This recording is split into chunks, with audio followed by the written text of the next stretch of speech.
এক ব্যক্তিকে আরেকজন পাথর মারতেছে, মাথাটা ভেঙে চলে যাচ্ছে। পাথরগুলো আবার খুঁজে আনতে যায়, মাথাটা আবার পরিপূর্ণ হয়ে যায়। একটা দৃশ্য দেখলেন, এরপরে যাইয়া দেখলেন আরেকটা দৃশ্য। ওই দৃশ্যটা হলো একটা লোক গদির মধ্যে চিত হয়ে হেলান দিয়ে শুয়ে আছে, আরেকজন লোহার আশ্রা দিয়ে এমনি করে করে চামড়াটা তুলে ফেলছে। একদিক দিয়ে চামড়া তুলে ফেলছে, আরেক দিক দিয়ে জোড়া লাগতেছে। একদিক দিয়ে চামড়া চলতেছে, আরেক দিক দিয়ে জোড়া লাগতেছে। এমনি করে করে কন্টিনিউ তার সাজাটা চলতেছে। এটা চলে গেল এরপরে নবীজির সামনের দিকে যাইয়া দেখলেন বিশাল বড় একটা রক্তের নদী। জুরে জুরে বলুন নাউজুবিল্লাহ। কিসের নদী? বিশাল নদী, একটা রক্তের নদী রে। ওই রক্তের নদীর মধ্যে একজন লোক সাঁতার কাটে। কি কাটে? একজন লোক সাঁতার কেটে কেটে খুলে আসতে চায়। একটা লোক সাঁতার কেটে কেটে খুলে আসতে চায় রে। ও নয়া কান্দের আমার ভাই, আমার বাবারা, মা গো, ও আমার বোনেরা, হৃদয় থেকে শোনো। এই লোকটা সাঁতার কেটে কেটে খুলে আসতে চায়, আর একজন বিশাল পাথর নিয়ে দাঁড়িয়ে আছে রে। যে যখনই পারে আসতে চায় তখনই তাকে পাথর মারা হয়, এদিক দিয়ে আসতে চায় এদিক দিয়ে পাথর মারা হয়। নদীটা কিন্তু রক্তের মধ্যে থেকে দুর্গন্ধ আসে না, সুগন্ধ। সহ্য করা যায়নি, কোনোভাবে সহ্য করা যায় না রে। এবার নবীজি যে স্বপ্ন দেখলেন, নবীজির স্বপ্নে এই জায়গাটা বিচরণ করেছে। নবীজির সঙ্গে আছেন দুইজন ফেরেশতা।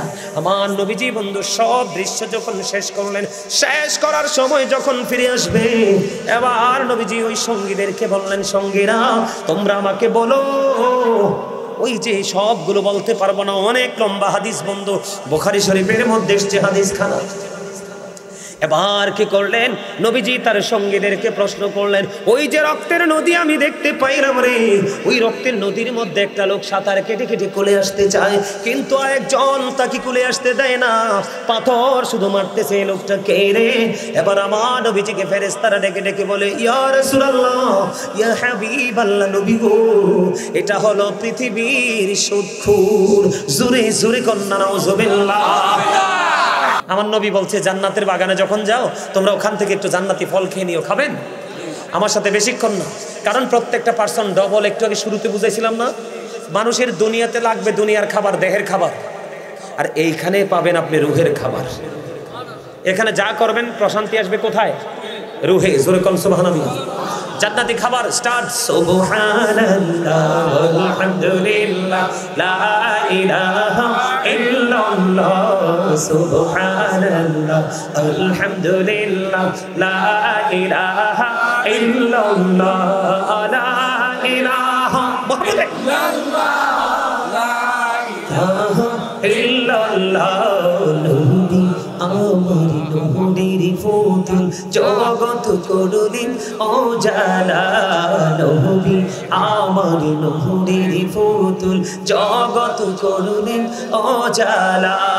রোজ হাসরে করবেন তিনি উম্মতের ফয়সালা। সুবহানাল্লাহ আলহামদুলিল্লাহ লা ইলাহা ইল্লাল্লাহ, লা ইলাহা ইল্লাল্লাহ।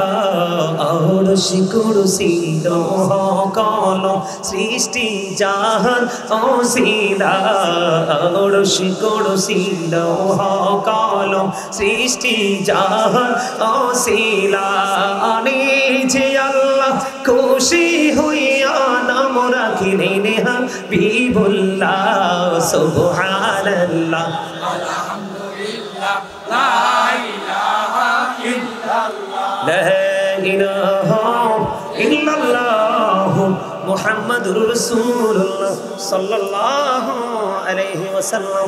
জুড়ে জুড়ে বলুন আলহামদুলিল্লাহ। বন্ধুরে আমার, আমি আমার যুবক ভাইদেরকে হৃদয় থেকে বলছি, একদিকে ব্যভিচারিণী ক্ষমা পেয়ে গেল, ক্ষমা চাওয়ার পরে ক্ষমা পেয়ে গেল। আমার নবীজি বলছেন, তওবা করো, আল্লাহ জাহান্নামের আগুনটা হারাম করে দিবে। কিন্তু বন্ধু, ওই নবীজির পবিত্র জবান মোবারক দ্বারা তিনি আবার বলেছেন, তুমি সুদ খেয়ে খেয়ে তুমি মোটা হয়ে গেছো, তোমার গোস্তগুলো তুমি শরীরে এত বেশি বাড়িয়েছো।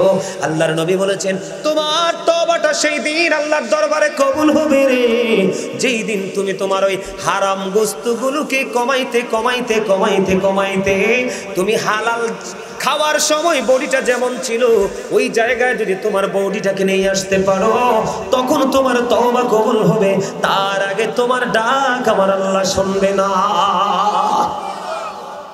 নাউজুবিল্লাহ বলবেন না? আরো জোরে বলেন নাউজুবিল্লাহ। বন্ধুরে আবার আমার দিকে তাকান। সৎ খুরের আরেকটা বৈশিষ্ট্য আমি আপনাদের সামনে তুলে ধরতে চাই। বন্ধুরে আমার হযরতে সামর ইবনে জুনদুব রাদিয়াল্লাহু তাআলা আনহু থেকে হাদিস কানা বর্ণিত। এ নয়া কান্দির আমার যুবক, আমার ভাই, আমার বাবা গো, আমি আমার মা বোনদেরকে ডেকে ডেকে বলছি গো, অনেক মা বোনেরাও কিন্তু সুদ খায়। কথা বলেন না কেন? এরা সুদ খায় কেমনে জানেননি? এরা সুদ খায় কেমনে আপনারা বলতে পারবেন না, আমি পারবো, কারণ আমি সুদখোর নারী কাছে থেকে দেখেছি বন্ধু। আপনি যখন 500 টাকা হাওলাত চাইবেন, বুবু হারামও নাই কি নাই?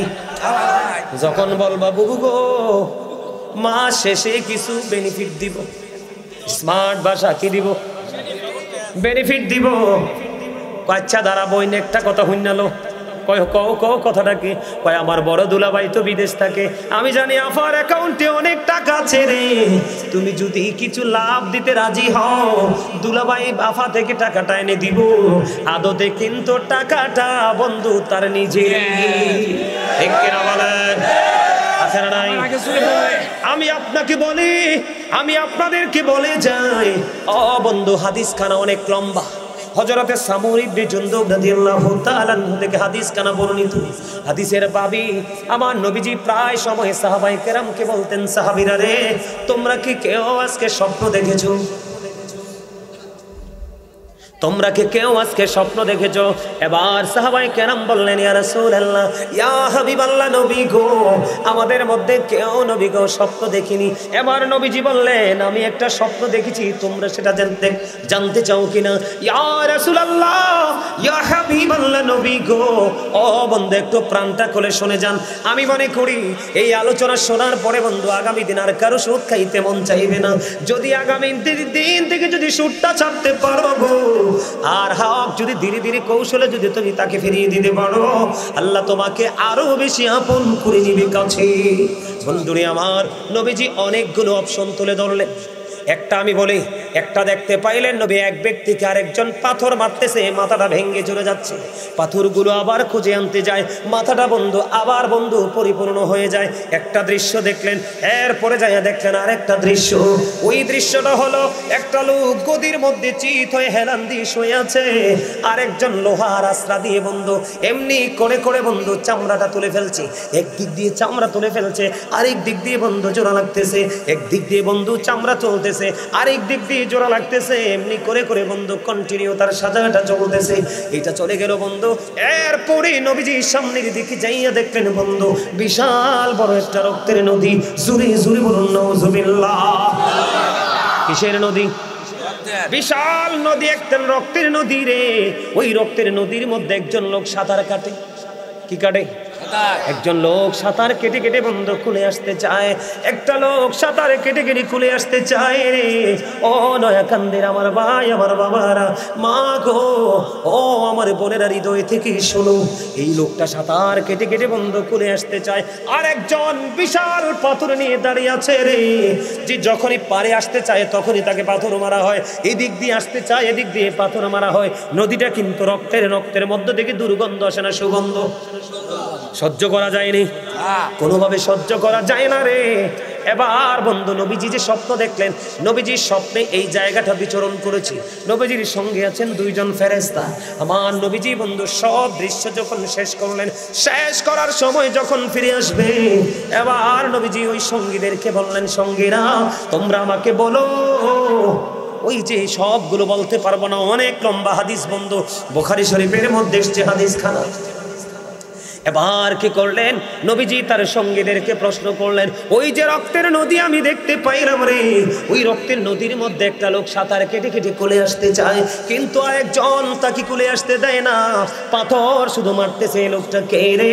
এবার আমার নবীজিকে ফেরেশতারা ডেকে ডেকে বলে, ইয়া রাসূলুল্লাহ, ইয়া হাবিবাল্লাহ, নবী গো, এটা হলো পৃথিবীর সুদখোর।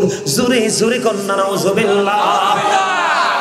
এখন বন্ধু আমার মনের গড়ে বন্ধু প্রশ্ন জাগলো, হাদিস যেদিন প্রথম আমি জানতে পারলাম, হাদিসটা যখন প্রথম জানতে পারলাম বন্ধু, আমার মনের ঘরে একটা প্রশ্ন জাগলো যে রক্তের নদীতে কেন সুদখোর? এই রক্তের নদীতে থাকার কারণ হলো, আমার দিকে থাকার বন্ধু, আপনি যখন সুদের মাধ্যমে যখন ইনকাম করেন, এই টাকা দিয়ে কিন্তু মাছ, গোস্ত, ভাত, চাল সব কিনেন। কথা বলেন না কেন? ব্লাড ছাড়া মানে রক্ত ছাড়া কিন্তু মানুষ বাঁচে না, বাঁচে। এখন এই ব্লাড কখন থেকে তৈরি হয়? ব্লাড তৈরি হয়, রক্ত তৈরি হয় বন্ধু সুস্বাদু খাবার থেকে। কথা বলেন না কেন? এখন খাবার আসে কোত্থেকে? খাবার আসে বন্ধু ইনকাম থেকে। আপনার টাকাটা যদি সুদের হয়, হারাম হয়, তাহলে আপনার বাজারটাও হারাম। আপনি খেয়েছেন, আপনার বডির রক্ত বন্ধু হারাম। কথা বলেন না কেন? সব কিছু হারাম ও বন্ধু, গোস্তটাও হারাম। এই কারণে আমার আল্লাহ তাকে রক্তের নদীর মধ্যে বন্ধু সাঁতার কাটতেছে কন্টিনিউ। দুঃখজনক খবর হলে সত্য রে, এই দুর্গন্ধের মধ্যে থাকতে হবে, এই নোংরা পরিবেশের মধ্যে থাকতে হবে। তার কারণ হলো আল্লাহ বলেছেন তোমার কোনো মরণ নাই, লা ইয়ামুতু ফিহা ওয়ালা ইয়াহইয়া ওয়া মা হুম আনহা বিগাইবিন। আল্লাহ বলেছেন people will not die that day, people will not be able to live that day. Allah বলেছেন people will not be able to escape that day. বাঁচতেও পারবা না, মরতেও পারবা না, পালাতেও পারবা না। এখন আপনি আমাকে প্রশ্ন করেন, বলো হুজুর এই সাজা কেন গো? আমার দিকে তাকান বন্ধু, যারা চুরি করে, যারা ডাকাতি করে, যারা ছিনতাই করে, যারা মানুষ বন্ধু মানুষের হক নষ্ট করে, সে আসলে কিন্তু যার জিনিস চুরি করেছে তার উপর জুলুম করেনি, জুলুমটা কিন্তু মূলত নিজেই নিজের উপর করেছে। আমার ওয়াজ আপনারা বুঝেন? বুঝতে কোনো অসুবিধা হয়? এবার আমার দিকে তাকানো বন্ধু, সূরা ইউনূস খুলে দেখেন 44 নম্বর আয়াতে আল্লাহ বলে দিয়েছেন ইন্নাল্লাহা লা ইয়াজলিমুন নাসা শাইআন ওয়ালাকিন্নান নাসা আনফুসাহুম ইয়াজলিমুন। আল্লাহ রাব্বুল আলামিন বলে দিয়েছে বন্ধু, আল্লাহ আল্লাহর বান্দার উপর জুলুম করে না, অত্যাচার করে না, বান্দা নিজেই নিজের উপর অত্যাচার করে। আপনারা বলেন শুনছে জোরে কন্যা সুবহানাল্লাহ। সুদখোর হাত দিয়েও জুলুম করে, মুখ দিয়েও জুলুম করে। এবার আসেন আসল জায়গায় যায়। নবীজি জাহান্নামের দিকে বন্ধু নজর দিলেন। ওই যে শুরুতে বলেছিলাম সুদখোর মোটা হয়, ঘুষখোর মোটা হয়, চোর মোটা হয়, যে ছিনতাই করে এগুলো মোটা হয়, হারাম যে খাইবে সেই মোটা হবে, আজকে না হয় কালকে, কালকে না হয় পরশু। আমার নবীজি চাইয়া দেখেন জাহান্নামের মধ্যে বন্ধু ও নয়াকান্দির আমার ভাই বাবা গো, মা বোনদেরকে ডেকে ডেকে বলছি, নবীজি চাইয়া দেখলেন এক একটা মানুষের পেট এক একটা ঘরের মতো বড় বড়, এক একটা মানুষের পেট এক একটা ঘরের মতো বড় বড়। জিব্রাইলকে প্রশ্ন করলেন, ভাই জিব্রাইল এরা কারা? জিব্রাইল একটা ডাক দিয়ে বললেন, ইয়া রাসূলুল্লাহ, ইয়া হাবিবাল্লাহ, নবী গো, ও প্রাণের নবী, এরা হলো দুনিয়ার সুদখোর। আমার নবী একটা ডাক দিয়ে বললেন, রে জিব্রাইল, জিব্রাইল, আমি নজর দিয়ে চাইয়া দেখলাম ওই সুদখোরের পেটের মধ্যে শুধু সাপ আর বিচ্ছু দেখা যায়। জোরে জোরে কন্যা নাউজুবিল্লাহ। বিল্ডিং করবেন নি সুদের টাকা দিয়া? আরো জোরে কন, করবেন? ওমা করতেন না কিনলে? হ্যাঁ, এই আমার দিকে দেখান, আপনাদের এলাকায় জোর কইরা জমি দখল করতে চায় এমন লোক আসেনি? অমর খোদা ইয়া কি ইয়া কইতেছে? আছে, আছে। ছোট্ট একটা হাদিস শোনেন, বলবো ছোট্ট একটা হাদিস, ছোট্ট একটা হাদিস বলবেন, শুনবো কিনা? দেখেন এটাও কিন্তু জুলুমের একটা বড় জায়গা। গত কয়েকদিন আগে আপনারা দেখেছেন কিনা জানি না, শরীয়তপুরে বন্ধু একটা মানুষ মারা গেছে, লাশ নিয়ে আরেকটা মানুষের বাড়ি দিয়ে বের হতে হবে, বন্ধ করে দিয়েছে রাস্তা, লাশ নিয়ে বের হইতে দেয় নাই। নাউজুবিল্লাহ বলেন। যারা জমি দখল করতে পছন্দ করেন, ক্ষেতের আইল লাঙ্গলের মাথা দিয়ে ভাঙতে পছন্দ করেন, আছে না নাই? এই সমস্ত লোকদের জন্য ছোট্ট একটা হাদিস বন্ধু, আপনার আমার প্রাণের নবী বলে দিয়েছেন বন্ধু, পৃথিবীর বুকে কেউ যদি কোনো মানুষ থেকে জোর করে যদি 1 বিঘা পরিমাণ জায়গা দখল করে, কয় বিঘা? 1 বিঘা পরিমাণ জায়গা যদি দখল করে রে, আমার নবীজি বন্ধু জানিয়ে দিয়েছে ওই জোর জবরদস্তি করনেওয়ালা, ওই যে জোর জবরদস্তি করে বন্ধু জায়গা দখল করেছে, ওই ব্যক্তির জন্য ভয়ঙ্কর খবর আপনার আমার প্রাণে নবী বন্ধু বলে দিয়েছে যে জোর জবরদস্তি করে যদি 1 বিঘা পরিমাণ জায়গা যদি কেউ দখল করো, আমার আপনার প্রাণে নবী বলে দিয়েছেন তার জন্য 7টা পৃথিবী তার গলায় ঝুলাই দেওয়া হবে। জোরে জোরে কন্যা নাউজুবিল্লাহ। হিসাবটা বুঝছেন নি? হ্যাঁ বুঝছেন? এই যে দেখাই এক্সাম্পল, দেখেন এটা দেখেন, যত বড় শক্তিশালী হোক কতক্ষণ লয়ে রাখতে পারবেন হাতে? এটা ধরেন কয় লিটার? 2 লিটার। 1 কিলোমিটার হাঁটার পর এটা হবে ওজন 5 লিটার। 10 কিলোমিটার হাঁটার পর এটার ওজন হবে 15 লিটার। কথা বলেন না কেন? কারণ এটাকে আপনি ঝুলিয়ে নিতে নিতে আপনার মধ্যে ক্লান্তি আসছে, এটা কিন্তু যেমন তেমনই রয়ে গেছে, ঠিক না বেঠে? আপনি বলেন একজন জায়গা দমনকে ভূমিদস্যু বলা হয়, কথা বলেন না কেন? ওই ভূমিদস্যুর গলায় যদি 7টা পৃথিবী মালা বানায়া ঝুলাই দেওয়া হয়, উপায় আছে নি কোন? বহন করতে হবে। সবচেয়ে বড় দুঃখজনক কথা হলো বন্ধু, এগুলো রাইখা যাবে সন্তানের জন্য। কার জন্য? সন্তানের জন্য। সন্তানকে আল্লাহ একটা বারের জন্য প্রশ্ন করবে না যে বাবাই রাইখা গেল তুমি কেন ভোগ করলা।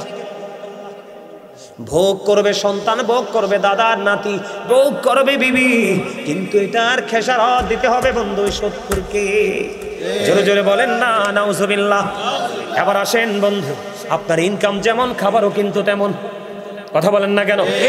এবার আমি আপনাকে বলি বন্ধু, আমার দিকে তাকান। হযরত ইদ্রিস আলাইহিস সালাম এমন একজন নবী ছিলেন, তিনি বন্ধু প্রতিদিনই রোজা রাখতেন। সুবহানাল্লাহ বলেন না?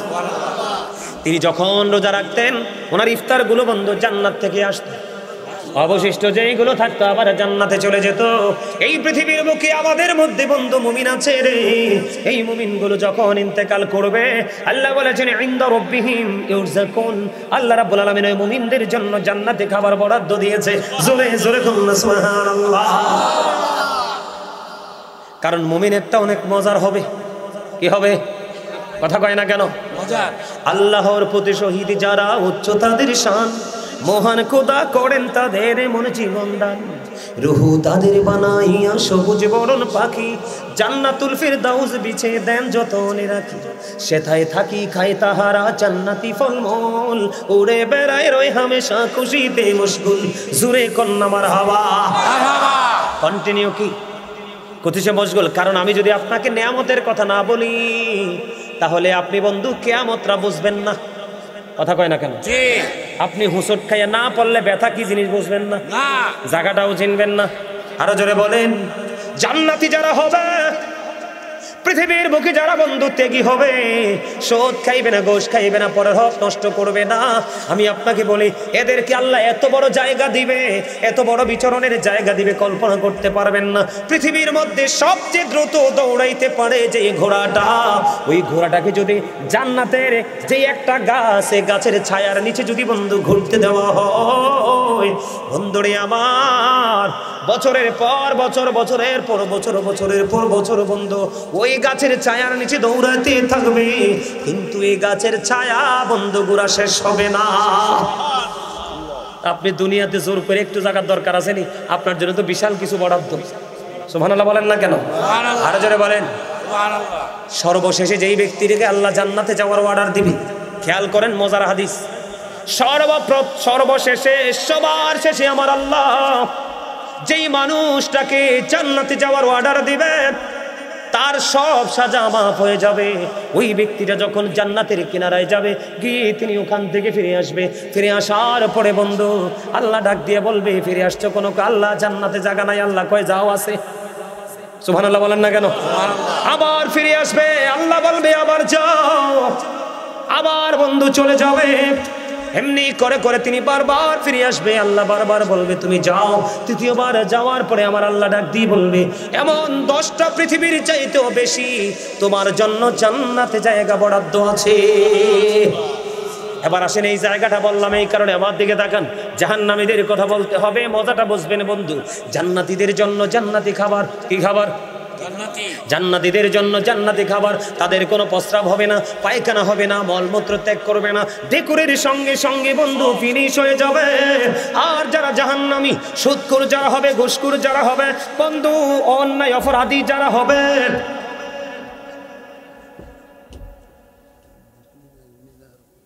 আমি শেষ করি, আলোচনাটা শেষ করি, একটু সময় দেন, একটু সময়। আমি 10 মিনিটের মধ্যে আলোচনা শেষ করে দিচ্ছি, কারণ একজন আলোচককে বসাই রেখে আরেকজন আলোচনা করাটা মোটেও সুন্দর না। আর আমার মনে তো এমনিও দুঃখ, আমার তো 30 মিনিট মাইট দিছেন। হ্যাঁ 30 মিনিট মাইট দিছেন। আমার দিকে তাকান, আমার দিকে তাকান, আমি শেষ করি, গোছাই ফেলতেছি, এদিকে তাকান। আপনার ছোট্ট করে জান্নাতীর সংজ্ঞাটা পেয়ে গেলেন, আমার দিকে তাকান, আলোচনা বন্ধ গুছিয়ে নিচ্ছি আমি। জাহান্নামী যারা, সুদখোর যারা, ঘুষখোর যারা রে, থাক থাক থাক থাক থাক থাক, আমি শেষ করে দিচ্ছি, তোমরা ছেড়ে দাও, ছেড়ে দাও।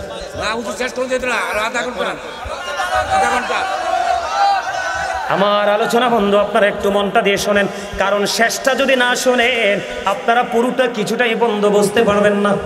আমি ছোট্ট করে বন্ধু জান্নাতীদেরকে একটু পরিচয় করিয়ে দিলাম। এবার বন্ধু সুদখোরের অবনতিটা কেমন হবে, ভয়ঙ্কর পরিস্থিতিটা হবে কেমন দেখেন। যারা সুদ খায়, ঘুষ খায়, চুরি করে, ডাকাতি করে, আবার কিন্তু দেখবেন নিজেই এলাকার মধ্যে একটা বন্ধু নষ্ট কাজ বেশি বেশি হয়। মানুষটা যদি গরিব হয় বন্ধু, সে কিন্তু দোষটা করে নাই, নিজের পক্ষ থেকে সাক্ষী সাজাইয়া তাকে সাজা দেওয়া হয়। আপনাদের নয়াকান দিতে হয় কি জানি না, সমাজের মধ্যে এমন কিছু অসভ্য মানুষ থাকে রে, নিজের পক্ষের লোককে সাক্ষী বানাইয়া তার এগেইনস্টে সাক্ষী দেওয়ায় 5,000, 10,000, 20,000 টাকা কামাই করে কি করে না? এটাও কিন্তু হারাম, এটাও কি হারাম। সবগুলো হারামকে আমি একত্রিত করে বলছি, আমার দিকে তাকান, বিরক্ত হইেন না।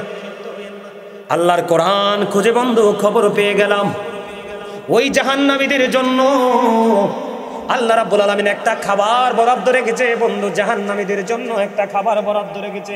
ওই খাবারের নাম হলো বন্ধু জাক্কুম।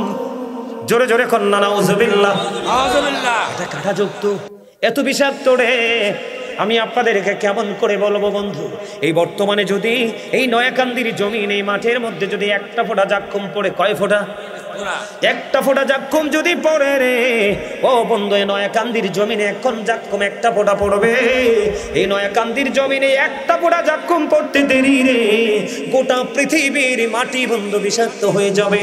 এই পৃথিবীতে কোনোদিন কোনো শস্য জন্ম হবে না, কোনোদিন কোনো ফল ফলাদি জন্ম হবে না। আমি এখানে আরেকটা জিনিস অ্যাড করবো, একটু বন্ধু ধৈর্য ধরে শুনুন, শেষ করে দিচ্ছি। বিপ্লবী সাহেব আসছে, আপনার আলোচনা শুনবেন।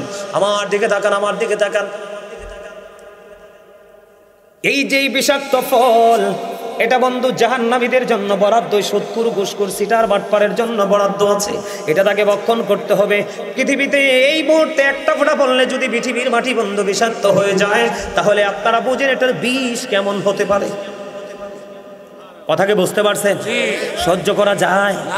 এটা সব বহন করতে পারবো আমরা? সেই ক্ষমতা আছে? সেই ক্ষমতা নাই। এটা হলো হাদিস, কোরআন থেকে, হাদিস শরীফের মধ্যে এসেছে বন্ধু।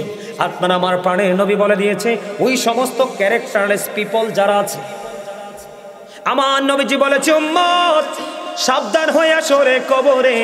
এটা যে কত ভয়ঙ্কর কল্পনা করতে পারবা না। কারণ আল্লাহ বলেছে তুমি নিজের উপর নিজে জুলুম করেছো। যারা জুলুম করে আল্লাহ বলেছে তাদেরকে আল্লাহ ভালোবাসে না। আর জালেমরা যখন বিপদে পড়ে আল্লাহ বলেছেন ওমানিজ জালিমিনা মিন আনসার।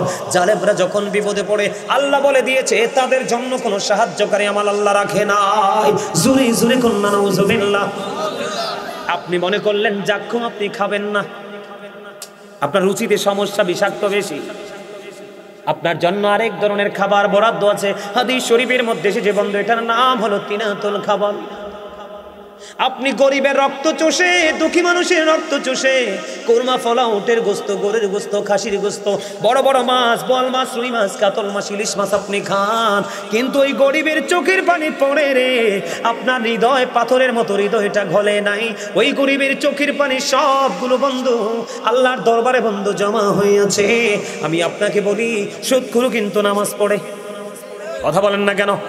সওয়াব কিন্তু যে দান সদকাও করে, হারাম টাকা দান করলে লাভ হবে না, কিন্তু কোনো ক্ষেত্রে তাদের আমলটা আমল নামায় থাকবে। কিন্তু আপনি জীবনে সুদ খেয়েছেন, আপনি হবেন সবচেয়ে বড় মিসকিন। চুরি করেছেন সবচেয়ে বড় মিসকিন, কারণ কাল হাশরের ময়দানে তুলনামূলক আমল আপনার আমল নামায় থাকবে না। হাদিস শরীফের মধ্যে এসেছে, সেই দিন আপনাকে জাহান্নামেও যদি যেতে চান, আপনি জাহান্নামের উপযুক্ত যদি বন্ধু হন, ওই যার উপরে জুলুম করেছেন তার হক আদায় করে যেতে হবে।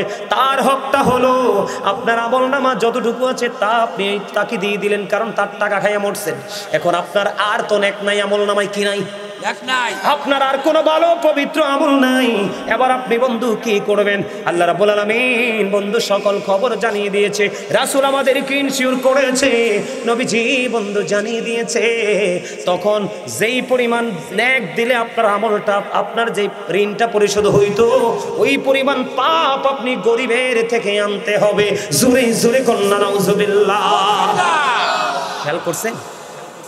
নবীজি বলছে টেনশন করো না, সুদ খাইতেছো, আলেমদের কথা শোনো নাই, তোমাদের জন্য একটা খাবার বরাদ্দ আছে, সেটার নাম হলো বন্ধু তিনাতুল খাবাল। ইয়া রাসূলুল্লাহ, ইয়া হাবিবাল্লাহ, নবী গো, এই তিনাতুল খাবালটা কি গো নবী? আমার নবীজি বলেছে উম্মত সাবধান হয়ে আসো রে, এই তিনাতুল খাবালটা হলো আরেকটা জাহান্নামীর নিংড়ানো রক্তপুঁজ অথবা ঘাম। খাইতে পারবেননি? ওমা পারবেন না, খাইতে পারতো না বলে খাইতে হবে। আল্লাহ বলেছেন ইন্না বাতুশা রাব্বিকা লাশাদীদ, ধরবে খুব শক্ত পাবে, খাইতে হবে, মাস্ট বি। আল্লাহ বলেছেন লা ইয়ামুতু, মরতে তো পারবা না, ফিহা ওয়ালা ইয়াহইয়া, বাঁচতে তো পারবা না, পালাইয়া যাইবা। আল্লাহ কয় ওমা হুমান হাবি গায়বিন, পালাইতেও তো পারবা না, যাবা কোথায়? এবার ধরো তুমি সুদ খেয়েছো সারা জীবন, ঘুষ খেয়েছো সারা জীবন, কোনো আলেমের কথা শুনুনি। আমাদের কুমিল্লায় বন্ধু সিটির পাশে একজন খতিব সাহেব, আমি নাম বলবো না, একজন খতিব সাহেব সুদের ওয়াজ করার কারণে ও বন্ধু সভাপতি সাহেব বলছে আগামী শুক্রবার থেকে আপনি আর আইসেন না। নাউজুবিল্লাহ বলেন না। ওই সমস্ত সুদখোরের কেমন অবস্থা হবে? আপনার কলিজা ছিঁড়ে যায়, পানির তৃষ্ণা লেগেছে, আপনার পানি পান করতে হবে। আমার নবী বলেছে টেনশন করো না, তোমাদের জন্য পানির ব্যবস্থা আছে। নবী গো, কেমন পানি গো? আমার নবী ডাক দিয়ে বললেন, পানির বিবরণ জানতে চাও? ওই পানি তোমাদের জন্য এমন পানি রে, হাদিস শরীফের মধ্যে এসেছে বন্ধু, মাথার মধ্যে যখন ঢেলে দেওয়া হয়, মাথায় যখন ঢেলে দেওয়া হবে, সঙ্গে সঙ্গে বন্ধু এটা পেটের মধ্যে ঢুকবে, পেটটার মধ্যে ঢুকতে দেরি রে বন্ধু। ও নয়াকান্দের মানুষ, আমার ভাই বাবার, আমার মা বোনেরা, পেটটার মধ্যে ঢুকতে দেরি রে। নবীজি বলেছেন তোমার দুই রানের মধ্যখান দিয়ে ভিতরে যা কিছু আছে রে, মোমের মধ্যে আগুন লাগলে যেমন মোমটা তেলের মতো গলে গলে যায়, তোমার দুই রানের মধ্যখান দিয়ে সব কিছু লিকুইড হয়ে জুসের মতো মোমের মতো গলে গলে পড়তে থাকবে। কাঁদবে তুমি, চিৎকার দিবে তুমি বন্ধু। সেদিন সঙ্গী কাউকে পাবে না, কেউ তোমার ডানে বামে থাকবে না, কেউ তোমাকে বন্ধু সাপোর্ট দিবে না, কারণ আমার আল্লাহ আগেই বলেছেন আলেমদের সাথে প্রেমের ডুরি লাগাও, তুমি তাদের সাথেই আমার জান্নাতে চলে আসতে পারবা। আজকে আমি যুবক তোমাদেরকে বলে যাই, আমি হৃদয় থেকে যদিও মোনাজাত দিব না, আমার পরে যিনি আছেন বিপ্লবী সাহেব মোনাজাত দিবে, কারণ আমি মোনাজাত দিলে অনেকেই বাড়ি চলে যাবে, আমি দিব না, আখিরি মোনাজাত দিয়ে বন্ধু চলে যাবেন। আমি আজকের যুবকদেরকে বলবো, যুবক আমার হৃদয় তোমাদের বাসস্থান, আমি তোমাদেরকে ভালোবেসেছি, আমার হৃদয় তোমাদেরকে জায়গা দিয়েছি, কারণ এইরকম যুবক এখন মাহফিলে গেলে পাওয়া যায় না, কারণ যুবকরা মাহফিলের বাইরে বসে বসে মোবাইল টিপে, কিন্তু তোমরা জান্নাতের বাগানকে তোমরা আপন করে নিয়েছো, তোমরা রাসূলকে ভালোবাসবা। নবী বলেছেন তোমরা যে আমাকে যত বেশি ভালোবাসবা, কিয়ামতের দিন আমার কাছে তত বেশি থাকবা। হাদিস শরীফ। সবচেয়ে মজার খবর ওই বলতেছিলাম, গন্ডগোল লাগানে বলতে পারি নাই, ঠিক কিনা? আল্লাহ রাব্বুল আলামিন কাল হাসরের ময়দানে তোমরা যারা যুবক আল্লাহ রাসূলের সাথে প্রেমের ডুরি লাগাইয়া এই জান্নাতের বাগান সাজিয়েছো, আল্লাহর আরশের ছায়ার নিচে 7 শ্রেণীর মানুষ জায়গা পাবে, এর মধ্যে একদল হবে যুবক। জি ওমা সুবহানাল্লাহ কোনা কি যুবক, তোমাদের জন্য সবচেয়ে বড় মজার খবর হলো, তোমার আমার প্রাণের নবী বলেছেন আল হাসান ওয়াল হুসাইন সাইয়্যিদ শাবাবি আহলিল জান্নাহ। আমার আপনার প্রাণের নবী বলেছেন Imam Hasan and Husain are the leader of younger people in Jannah. যুবক তোমরা টেনশন করো না, দুনিয়ার সময় দুনিয়ার কাজ করবা, আল্লাহ নবীর গোলামের সময় গোলামিটা করবে। কাল হাসরের দিন তোমাদের লিডার হিসাবে নবীর কলিজার টুকরা ইমাম হাসান হুসাইনকে পেয়ে যাবে, ওনারা নেতা হয়ে তোমাদেরকে জান্নাতের সঙ্গে নিয়ে যাবে। আমি অনেক কথা বলেছি, আমার কথায় কষ্ট পেয়ে থাকলে আল্লাহ